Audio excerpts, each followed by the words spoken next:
Quase na mesma época que HM perdeu sua memória, Dr. Eric Kandel começou a sua pesquisa sobre a memória. Ele queria demarcar onde a memória se forma dentro do cérebro. Ele precisava de um animal simples para estudar e encontrou um perfeito candidato, a lesma do mar, conhecida como aplísia. Estas lesmas têm as maiores células cerebrais nas menores quantidades encontradas no reino animal. Kandel acreditava que poderia realmente ver como as células nervosas do cérebro formam as memórias. O modo com que as células nervosas se comunicam umas com as outras é através de um ponto de contato chamado sinapse. E nós descobrimos que, quando um aprendizado acontece e a memória é armazenada, a intensidade desses contatos é alterada. Esta visão microscópica mostra verdadeiras sinapses formando as conexões entre os neurônios do cérebro de um animal. Quando estas conexões são realizadas entre uma rede de neurônios, as memórias são formadas. O cérebro humano contém mais neurônios do que existem estrelas na Via Láctea. Se Kandel pudesse descobrir como o cérebro realiza estas conexões, talvez pudesse descobrir um modo de melhorar a memória. Após 30 anos de pesquisas, Kandel descobriu as moléculas das quais são feitas as memórias, um gene que ele chamou de CREB. Kandel modestamente descreve a sua descoberta monumental como um bom começo. CREB é o primeiro passo em uma complexa cascata molecular que transforma memórias de curto prazo em memórias de longo prazo, levando ao desenvolvimento de novas conexões sinápticas que estabilizam e mantêm o armazenamento das memórias de longo prazo. Com as mãos nos botões da memória, Kandel começou seu experimento com ratos. Um rato com uma memória saudável pode fazer o que um rato naturalmente faz: encontrar o caminho para a segurança e silêncio de um túnel. E uma vez que tenha aprendido o caminho para o buraco do labirinto que leva até o túnel, ele se lembrará disso e voltará para ele repetidas vezes. Kandel queria descobrir o que aconteceria se ele alterasse geneticamente os ratos para que bloqueassem o CREB, o ativador da memória de longo prazo.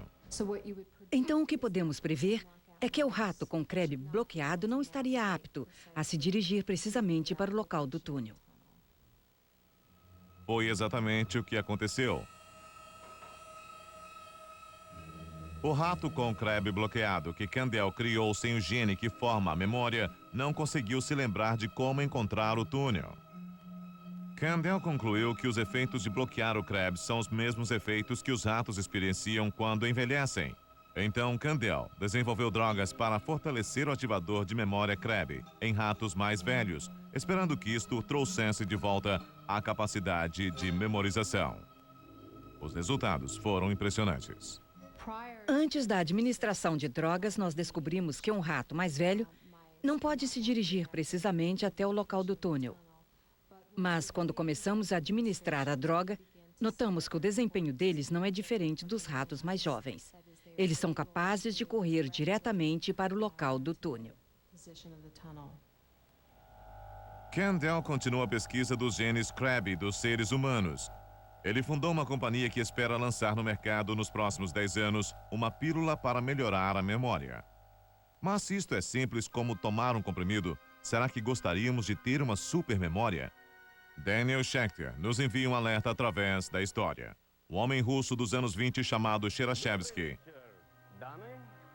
Alguém que tinha uma super memória, e isso não fez dele um gênio, mas um louco.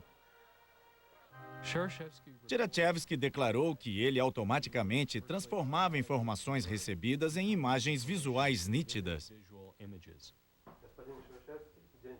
Um reconhecido psicólogo que examinou Chernyshevsky descobriu que sua memória impressionante parecia não ter limites.